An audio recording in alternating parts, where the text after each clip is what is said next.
नमस्कार, मैं वकार यूनुस। स्वागत है आपका CCL ऑनलाइन क्लास प्लेटफॉर्म पर।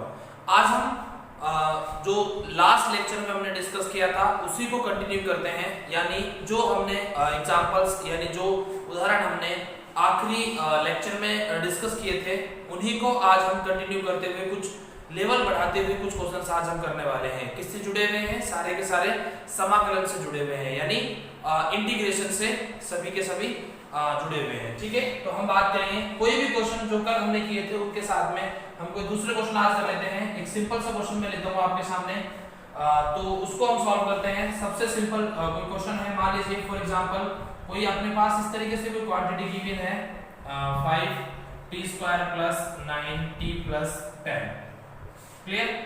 इसका अपने क्या करना है, विद रेस्पेक्ट टू t, यानी t के सापेक्ष समाकलन ज्ञात करना है, यानी t के सापेक्ष क्या ज्ञात करना है, समाकलन ज्ञात करना है। तो सबसे पहले हमारे रूल क्या होते हैं कि सबको सेपरेट कर दो, यानी सबको अलग अलग इस तरीके से यहां से सॉल्व करो। सबसे पहले इसको सेपरेट किया तो हमारा आंसर जो हमारा नेक्स्ट स्टेप होगी वो ये होगी 2t³ और यहां पर इंटीग्रेशन के साथ dt प्लस दूसरे के साथ देखो 5t² dt और तीसरे के साथ देखो 9t dt और अगले के साथ देखो 10 और dt। क्लियर? अब जो कांस्टेंट है उसको बाहर लेके चले जाओ। कांस्टेंट का पता कैसे चलेगा? जो t के साथ में उसको साथ रखो, जो नहीं है उसको बाहर लेके चले जाओ, यानी 2 बाहर चला गया, यहाँ पे क्या बचता है t³ dt प्लस 5 बाहर चला गया तो क्या बचता है t² dt प्लस 9 बाहर चला गया तो क्या बचता है t dt और प्लस 10 बाहर चला गया तो क्या बचता है 1 dt। क्लियर?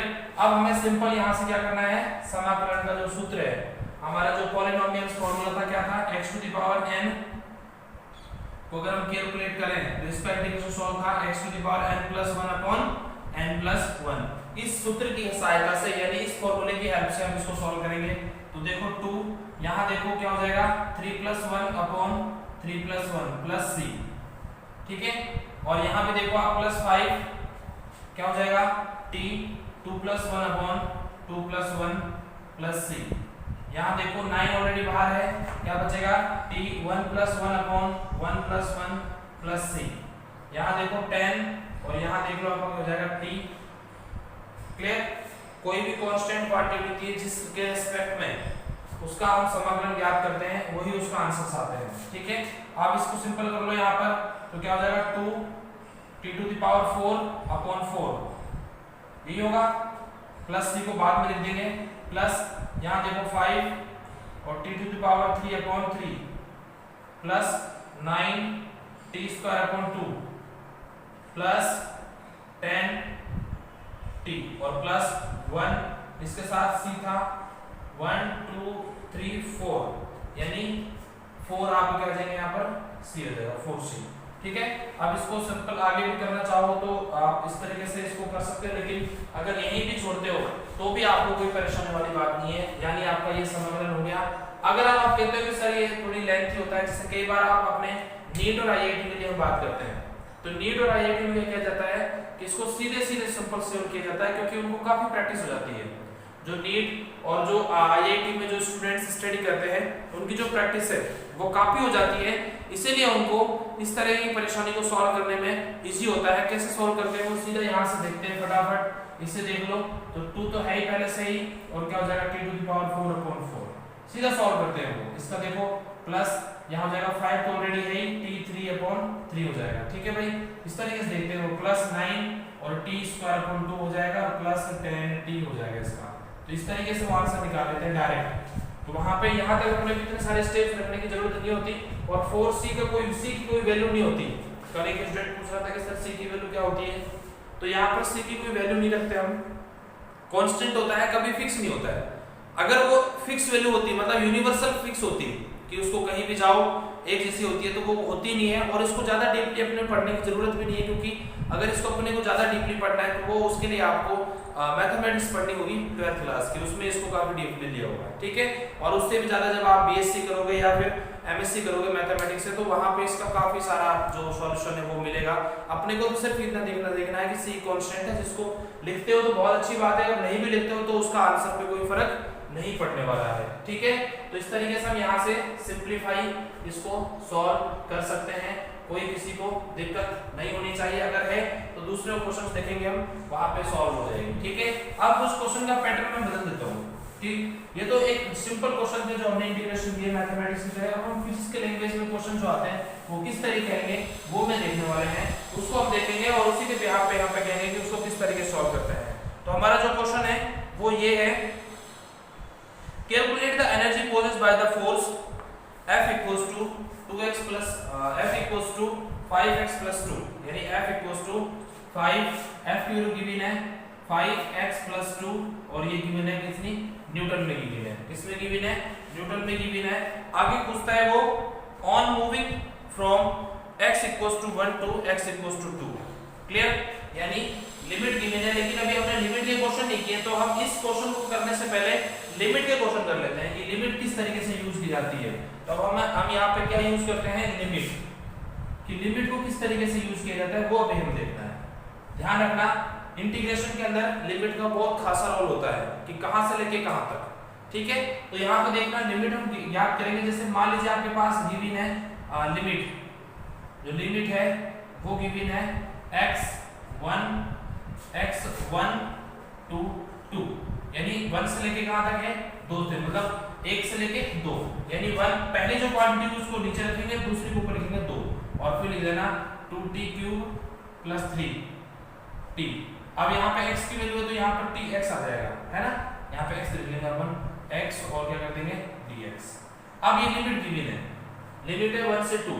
अगर जब हमारा कोई इंटीग्रेशन का ये जो साइन होता है, इसका जो नीचे वाला पार्ट होता है लोअर लिमिट होती है, ये वाली कौन सी होती है, अपर लिमिट होती है। ठीक है, अब किस तरीके से इसको यूज करेंगे वो हम देखने वाले हैं अगले क्वेश्चन में। तो यहाँ पे सिंपल जो पार्ट है उसको लिखो 2x³ dx प्लस और यहाँ 1 से 2 और यहाँ भी 1 से 2 क्या हो जाएगा 3x + dx। जिस वही तरीका है, बस हमें लिमिट को यूज करना शुरू करना है।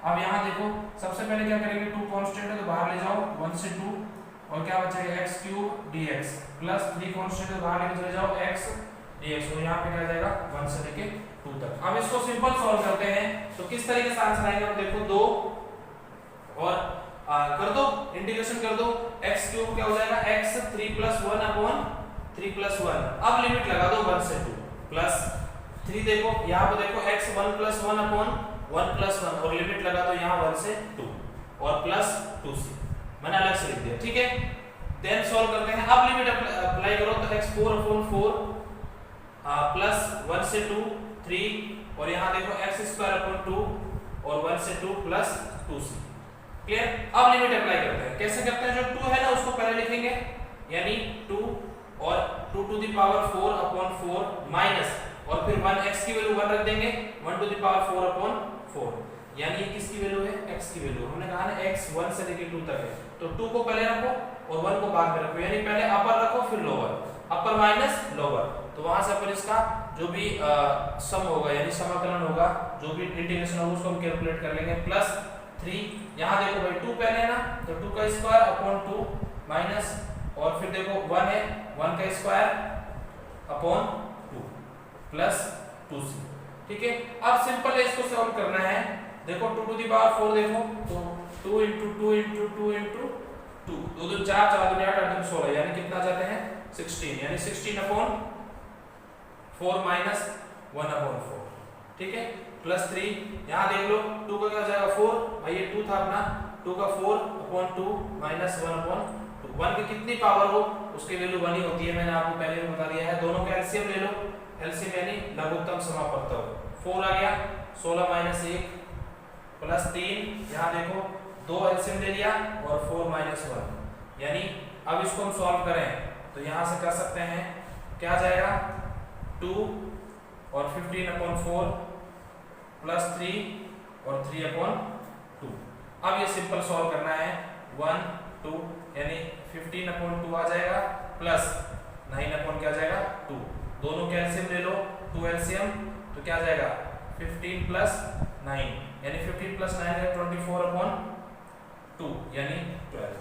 तो कितना आंसर आ गया 12 आ गया, इस वैल्यू को कितना आ गया 12 आ गया, समझ आ गया। तो यहाँ से इस तरीके से हमारे जो इंटीग्रेशन के अंदर लिमिट है उनका हम यूज कर सकते हैं ना। मेरे हिसाब से कोई गलती नहीं है, अगर फिर भी कोई मिस्टेक हो तो देख लेना, और आप लोग जैसे दूसरे एग्जांपल करोगे तो और समझ आ जाएगा। ठीक है, इस तरीके से हम इंटीग्रेशन के अंदर लिमिट का यूज करते हैं।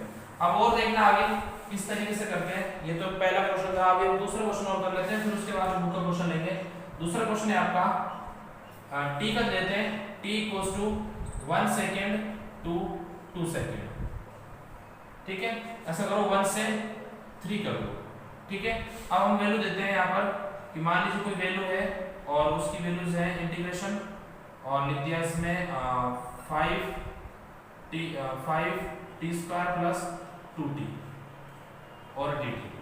अब इसका सॉल्व करके बताओ, फटाफट सॉल्व करना है। लिमिट आपके दे रखी है, आपको गिवन है लिमिट, या तो लिमिट गिवन होगी या फिर यहाँ पे लगा देना। 1 से 3 है तो यहाँ पे क्या हो जाएगा 1 से 3। अब फटाफट इसको सॉल्व कर दो।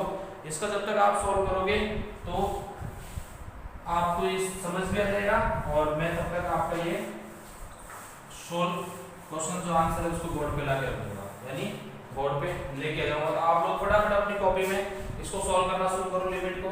देखो भाई, अब मैं आपके पास बैठा नहीं हूं और न ही मैं आपको देख पा रहा हूं, लेकिन अगर आप ईमानदार हो तो सही में आप अपनी कॉपी लेके यहाँ पे बैठे हो और अपने क्वेश्चंस कर रहे हो, और अगर आप ऐसा कर रहे हो तो आपके लिए बहुत जरूरी है। होता क्या है कि जब तक हम सोचते हैं कि हमारा यहाँ कुछ बिगड़ नहीं रहा है तो हम उस चीज को लेके सीरियस नहीं होते, लेकिन एक्चुअल में अगर आप सीरियस हो गए तो मैं इस बात की भी आपको गारंटी देता हूँ कि कुछ ना कुछ यहाँ से रोज सीखने को मिलेगा, और वो जब कुछ दिनों के बाद हम पहुंचेंगे तो वो बहुत कुछ हो जाएगा। तो मेरा सीधा सा आपको ये संदेश है कि पढ़ना शुरू कर दो, समय दोबारा लौट कर नहीं आएगा, समय दोबारा लौट कर नहीं आएगा। आप सब लोग पढ़ना शुरू कर दो। ठीक है, तो ये क्वेश्चन आपने कर लिया होगा लगभग आधा। मैं जो क्वेश्चन है वापस उसको सॉल्व कर रहा हूँ पूरे मेथड के साथ। 1 2 5t स्क्वायर dt प्लस 1 2 1 3 है, सॉरी यहाँ पर सॉरी 1 3 है ना, तो यहाँ हो जाएगा 2t dt। अब सॉल्व कर दो फटाफट।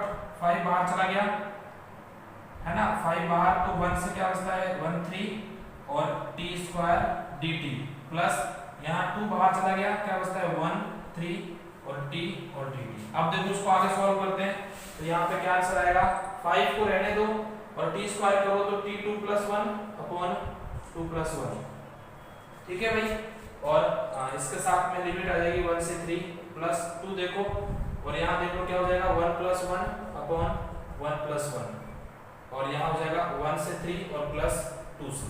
इसको आगे हम सॉल्व करते हैं, तो 5 t to the power 3 upon 3 1 से 3 प्लस 2, यहाँ देखो t स्क्वायर अपॉन 2, और क्या जाएगा 1 से 3 प्लस 2 से। ठीक है भाई, आगे बढ़ो। यहाँ देखो इसको सॉल्व रखेंगे वैल्यूज, तो 5 3 का क्यूब अपॉन 3 माइनस 1 का क्यूब अपॉन 3। अब सीख गए ना भाई, पहले तो हम t की वैल्यू रखेंगे 3, पहले तो t की वैल्यू रखेंगे क्या 3, और दोबारा रखेंगे माइनस के बाद 1 ये रख दिया है मैंने, है ना। ये चीज आपको समझ आई, टर्निंग पॉइंट है। यहाँ से अगर समझ आ गया ना तो लिमिट फिर अभी क्लियर हो जाएगी। यहाँ से देखो 2, तो यहाँ हो जाएगा 3 का स्क्वायर अपॉन 2 माइनस 1 का स्क्वायर अपॉन 2। ठीक है भाई, 3 रख दी, फिर 1 लिमिट रख दी प्लस 2c।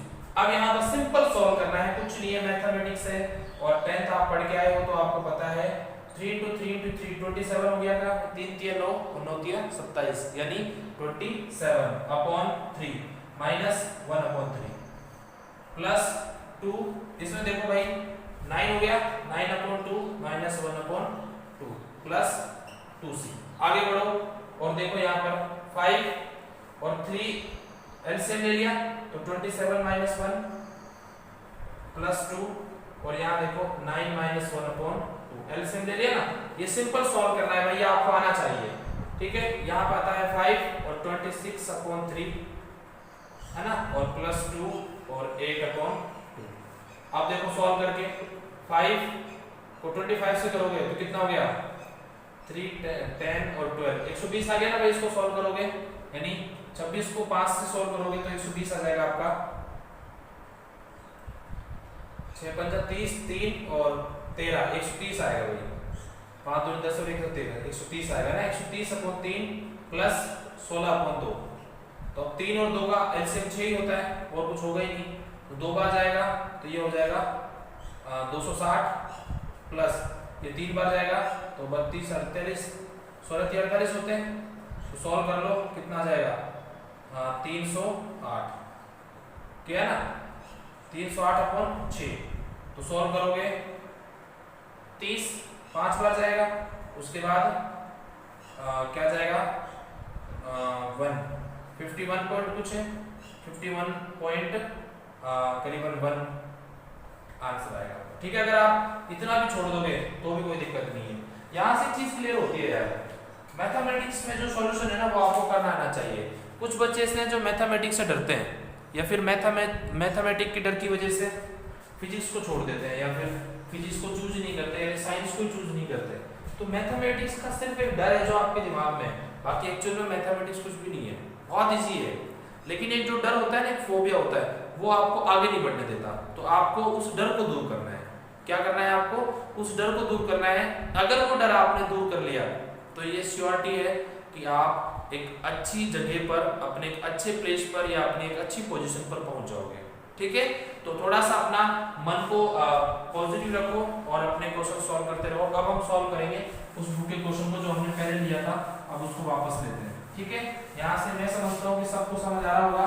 अगर कहीं कोई कैलकुलेशन में छोटी मोटी गलती भी हो तो आप जरूर उसको चेक कर लेना, हो सकता है प्लस माइनस में कहीं दिक्कत हो रही हो, बाकी मैं कोशिश करूंगा कि ऐसा नहीं हो। ठीक है, आपको भी यही कोशिश करनी है कि ऐसा नहीं हो। ठीक है, calculate the energy possessed by the force, यानी F की वैल्यू गिवन है आपको। किसकी वैल्यू गिवन है? F की वैल्यू गिवन है। कितनी है? F की वैल्यू अपने पास है 5x + 2, 5x + 2 न्यूटन। ठीक है भाई, 5x + 2 न्यूटन है और मूविंग कर रहा है वो x = 1 मीटर टू 2 मीटर। तो एनर्जी कैलकुलेट कर रहा है वो, यानी 1 मीटर से 2 मीटर। यहाँ पर फिजिक्स में किस तरीके से यूज करते हैं, वो पूछ रहा है एनर्जी। एनर्जी किसके बराबर होती है? वर्क के बराबर होती है। यानी ऊर्जा पूछ रहा है, ऊर्जा किसके बराबर होती है? कार्य के बराबर होती है। ये चीजें मैं आपको पहले बता चुका हूँ कि जो वर्क है और जो कार्य है वो दोनों एक ही चीज होती है। उसकी विमा भी सेम होती है, मात्रक भी सेम ही होता है। बस फर्क इतना होता है कि उसको थोड़ा सा अलग, वो जो साइंटिस्ट है उसमें उसका हिसाब से नाम दे देते हैं, तो वो अपने को ऐसा लगता है कि अलग अलग है। ठीक है भाई, वर्क कैलकुलेट करना, वर्क का एक फॉर्मूला होता है F.dx। F.dx होता है ना, यानी F की वैल्यू गिवन है तो कैलकुलेट कर लो। F की वैल्यू क्या है? 5x + 2 और dx। और जब dx जहां आपको दिख जाए समझ जाना क्या होगा, इंटीग्रेशन होगा। और यहाँ पे dx है तो यहाँ dw होगा, यहाँ dw होगा। ये 0 से w जब आप वर्क करोगे तो ये हो जाएगा 1 से 2 मीटर। यानी अब हमें कैलकुलेट करना है, सिंपल यहाँ सॉल्व करना है आपको। देखो इसको पैटर्न बन गया ना, w = F.dx होता है। जैसे यहाँ पे dx रहेगा तो dw लग जाएगा, और dw भी एक इंटीग्रल क्वांटिटी है। कहने का मतलब जहाँ पे d के साथ कोई स्मॉल क्वांटिटी दिखे, जैसे d थीटा, तो इंटीग्रेशन समझना, d/d थीटा है तो समझ लेना कि ये डिफरेंशिएशन है, यानी अवकलन है। ठीक है, समाकलन की पहचान होती है, उसमें इस तरीके से dx लिखा होगा या dt लिखा होगा या d थीटा लिखा होगा या dy लिखा होगा, एक ही लिखा होगा। और जब अपॉन में लिखा हो d/d तो समझ जाना कि वो अवकलन है, ये क्या है? समाकलन। सॉल्व करना है आपको, एक स्टेप आगे बढ़ा लो, 0 से w, dw = यहाँ देखो लिमिट 5x को अलग कर दिया और 1 2 रख दिया और साथ में क्या रख दिया dx, प्लस 1 से 2 और 2 को अलग कर दिया dx। ठीक है, अब जो कांस्टेंट है बाहर ले जाओ, 1 से 2 x dx प्लस 2 बाहर 1 से 2, और क्या हो जाना है भाई, ध्यान रखना ये ऊपर अलग है नीचे अलग है। ठीक है, 1 dx। अब सिंपल इसको सॉल्व करना है अपने को, और ये हो गया 0 से w dw। अब dw को हमने किया, dw 1 के 1 है, यहाँ पर 1 का w को साथ करोगे तो w हो जाएगा, और क्या जाएगा 0w = 5 रखो तो ये हो जाएगा 1 + 1/1 + 1 और 1 से 2 प्लस यहाँ देखो 2 और क्या हो जाएगा x के साथ x है तो क्या हो जाएगा 1 से 2 और प्लस 2c, और यहाँ भी c होगा, है ना। लेकिन यहाँ कोई अपने बुक में लिखने की जरूरत भी नहीं है, आप शायद नहीं भी लिखते हो तो भी यहाँ पर सही आंसर है। तो क्या हो जाएगा w - 0, भाई पहले w लिमिट अप्लाई करेंगे, वापस 0 करेंगे, = 5। देखो यहाँ हो जाएगा x² है, 2 को वैल्यू होती तो 2 का स्क्वायर अपॉन 2, फिर माइनस आएगा, फिर 1 का स्क्वायर अपॉन 2, लिमिट अप्लाई कर दी, +2। यहाँ देखो x में 2 माइनस 1, पहले 2 पुट कर दिया फिर 1 पुट कर दिया यहाँ पर, है ना। और अब देखो यहाँ पर तो बचता है w और साथ में यहाँ क्या बचता है 5 और 2 एलसीएम है और 2 2 4, 4 माइनस 1 4 माइनस 1। मैं सॉल्व कर रहा हूँ भाई थोड़ा सा ना। अब 2 यहाँ पे बचेगा आपका 1, इसको सॉल्व कर लो क्या जाएगा w इक्वल्स टू 5 3/2 प्लस 2, ठीक है भाई। अब यहाँ पे 15/2 प्लस 2/1 w और w इक्वल्स टू इसको सॉल्व करोगे तो 2, यहाँ हो जाएगा आपका 15 प्लस 4 यानी 19/2, ये आपका आंसर आ गया 2, यानी कितना आ गया 19/2, ठीक है। यहाँ पर क्या जाता है, यहाँ पर आंसर आ जाता है जिसको हम जूल में लिखते हैं, यानी आपका जो क्वेश्चन था वो यहाँ पर सॉल्व हो चुका है, ठीक है। तो इस तरीके से हम यहाँ पे क्या कैलकुलेट करते हैं, क्वेश्चन सॉल्व करते हैं।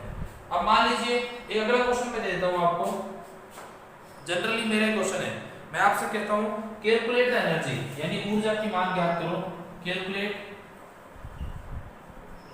The energy when force is 3t plus 9t 3x plus 9x square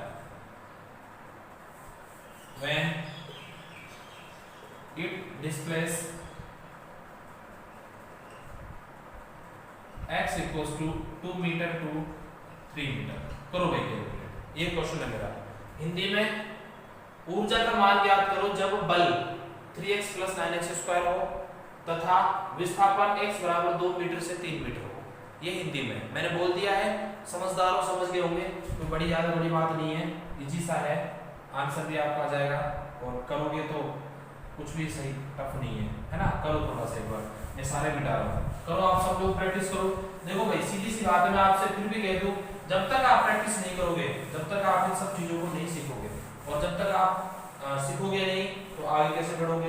तो सबसे पहले आगे बढ़ने के लिए सीखने की जरूरत है और सीखने के लिए आपको प्रैक्टिस करने की जरूरत है, और प्रैक्टिस के लिए मैंने आपको क्वेश्चन दे दिया है, तो फटाफट इसकी प्रैक्टिस कर क्वेश्चन को मतलब सॉल्व करके बताओ कि किस तरीके से आपका आंसर आएगा और क्या आंसर आ रहा है।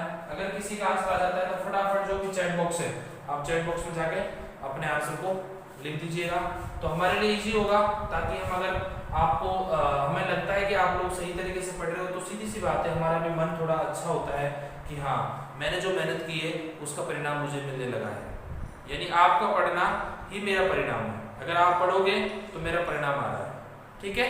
तो आप लोग मेहनत करो, थोड़ा सा क्वेश्चन पे ध्यान लगाओ, नहीं लगता है तो कोशिश करो लगाने की, क्योंकि भाई आपदा है, अवसर में बदलना है।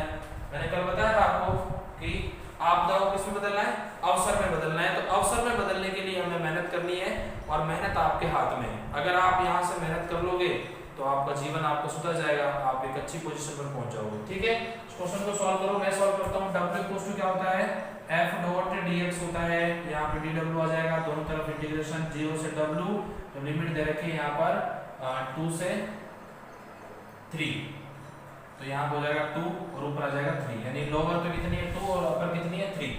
अपर का मतलब होता है जो मैक्सिमम है, लोअर का मतलब होता है जो मिनिमम है ना। और लिमिट हमेशा ऐसे ही होती है कि 3 से 5, 1 से 5, 6 से 7 कहते हैं ना अपन, इस तरीके से ज्ञात करो, तो वही यहाँ पर होता है, ठीक है। वैल्यूज पुट कर दो फटाफट, 2 से 3, और f की वैल्यू क्या हो गई 3x प्लस 9x स्क्वायर। कोई दिक्कत किसी को नहीं होनी चाहिए, अगर है तो उसको भी दूर करेंगे भाई, तो क्या हो जाएगा dw और 0 से w। अब मैं सीधा सॉल्व करूंगा भाई, है ना। मैंने काफी प्रैक्टिस कर ली है और करवा दी है आपको। अब देखो मैं यहाँ से 3x, इतना ज्यादा सिंपल नहीं, बस एक स्टेप कम कर दी मैंने, ठीक है। यहाँ 9 और x स्क्वायर और dx, और लिमिट आ गई 2 से 3, मैंने एक स्टेप कम कर दी है।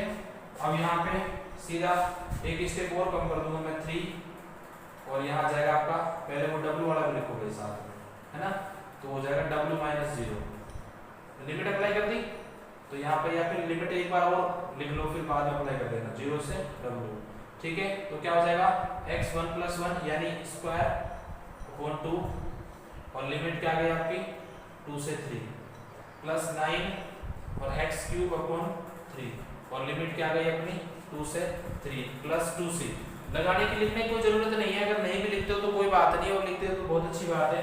मैं यहाँ पे नहीं लिखने वाला क्योंकि अब इसकी कोई खास अपने को जरूरत है नहीं, ठीक है। w माइनस 0 हो जाएगा इक्वल, यहाँ देखो भाई 3, तो क्या हो जाएगा 3 का स्क्वायर, भाई 3 पुट करो पहले, तो 3 का स्क्वायर अपॉन 2 माइनस 2 का स्क्वायर अपॉन 2 प्लस 9, यहाँ देख लो 3 का क्यूब 3 अपॉन 3 माइनस 2 का क्यूब 3 अपॉन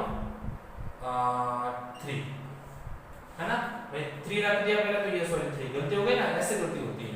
तो हम रखा है यहाँ पर 3 की वैल्यू स्क्वायर, भाई सही है, 3 की वैल्यू स्क्वायर, ये सही है, गलती नहीं हुई, मतलब दोबारा गलती कर दी। 3 का क्या हो गया स्क्वायर हो गया, और फिर 2 का भी क्या हो गया स्क्वायर हो गया, ठीक है। मतलब 3 और 2 लिमिट रख दी और 2 नीचे रखा, कोई दिक्कत नहीं है। 3 को नीचे रखा, ठीक है, पहले 3 का क्यूब रख दिया, 3 क्यूब, फिर 2 का क्यूब रख दिया, 2 क्यूब, बिल्कुल सही है, कोई दिक्कत नहीं। ठीक है, अब सॉल्व करो। 3 यहाँ देखो 9 अपॉन 2 माइनस 4 अपॉन 2 प्लस 9 27 हो जाएगा ना, अपॉन 3 माइनस 8 अपॉन 3, क्यूब है, ध्यान रखना भाई। तो क्यूब में जो 3 बार मल्टीप्लाई करते हैं, जैसे 2 गुना 2 गुना 2, यानी 2 मल्टीप्लाई बाय 2 मल्टीप्लाई बाय 2, तो कितना हो जाएगा 2 × 2 4, 4 × 2 8, ऐसे 3 × 3 9, 9 × 3 27। ठीक है भाई, इस तरीके से आगे सिंपल सॉल्व करना है यार। अगर इसमें भी आपको कोई परेशानी लगती है तो फिर काफी मेहनत करने की जरूरत है आपको। 9 माइनस 4 प्लस 9 फिर 3 27 माइनस 8, है ना। अब इसको सॉल्व कर लो, तो 9 माइनस 4 गया तो 5, तो 3 × 5 अपॉन 2 प्लस 9, भाई 9 4 5 भी बचा ना, यहाँ पे देखो 27 में से 8 गया तो 19 अपॉन 3, ठीक है। अब इसको और सॉल्व कर लो, तो यहाँ पर ये w चल ही रहा है अपना, एनर्जी तो पूछ रहा है, वर्क पूछ रहा है, w इक्वल्स टू यहाँ देखो 15 अपॉन 2 प्लस 9 × 19 करो, 171 हो जाएगा, कर लो भाई 9 × 19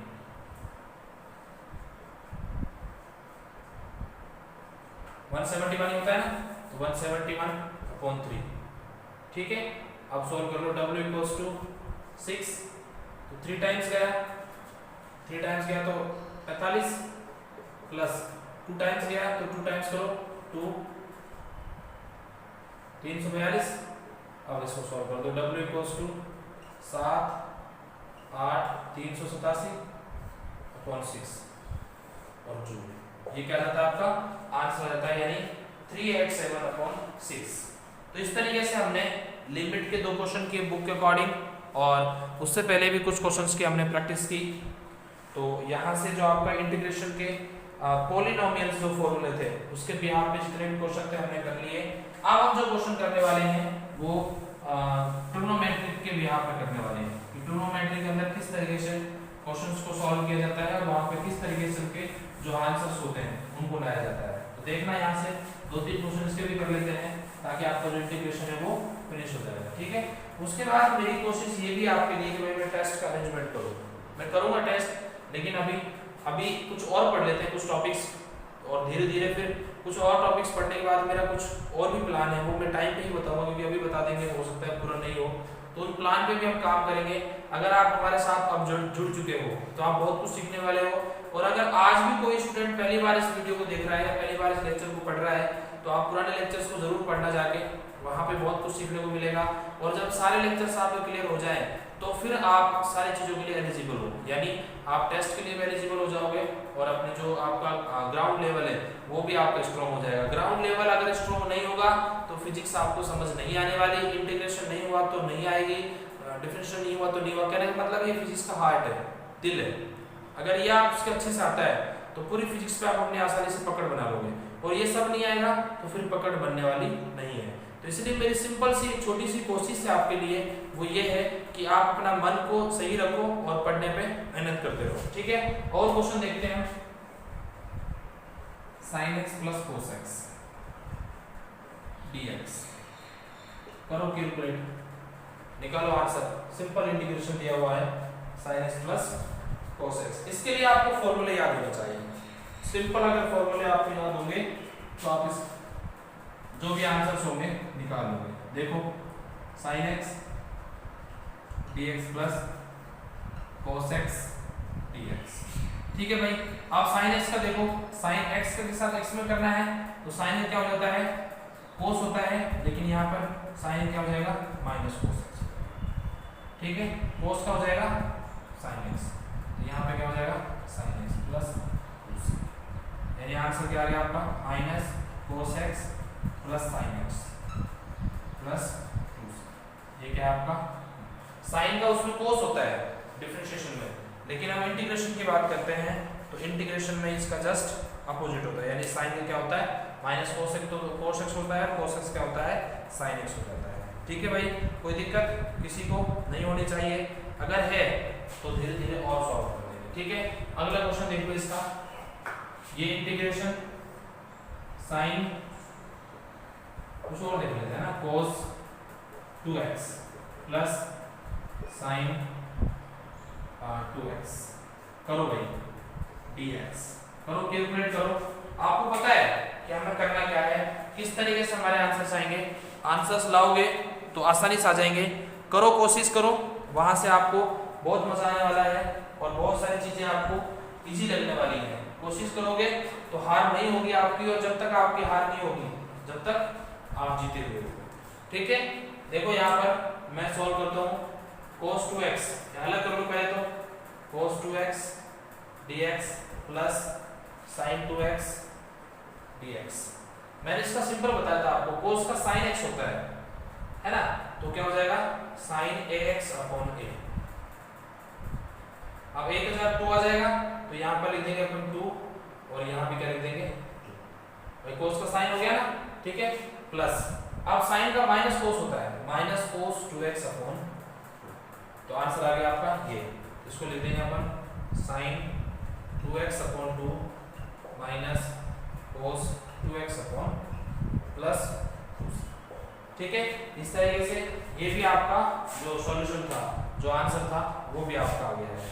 ठीक है, और लोग वगैरह के कुछ और क्वेश्चंस होते हैं, उनको हम जैसे जैसे हमारे जब जरूरत पड़ेगी, हमें जहां जहां उनका यूज होगा वहां पे हम उनको पढ़ेंगे, तो इसी तरीके से हम कंटिन्यू आगे पढ़ते रहेंगे। तो बस मैं आपसे ये कहना चाहता हूँ कि हमारा इंटीग्रेशन हो गया है, डिफरेंशिएशन हो गया है, डायमेंशन हो गया है, अब जो दूसरे टॉपिक्स हैं, जो यूनिट्स हैं, वो हो गए हैं, यानी हम धीरे धीरे स्टेप्स के आगे बढ़ रहे हैं। अब मैं अगला टॉपिक लूंगा, उसको भी पूरा पढ़ाऊंगा, उसी तरीके से हम आगे बढ़ते रहेंगे, तो आपका जो बेस है वो स्ट्रॉन्ग होता रहेगा, है ना। तो आज के लिए बस इतना ही, आप हमारे साथ लगातार ऐसे ही जुड़ते रहिएगा और यहाँ से कुछ ना कुछ नया सीखते रहिएगा। आप सभी को मेरा प्यार भरा नमस्कार। Thank you and thank you so much.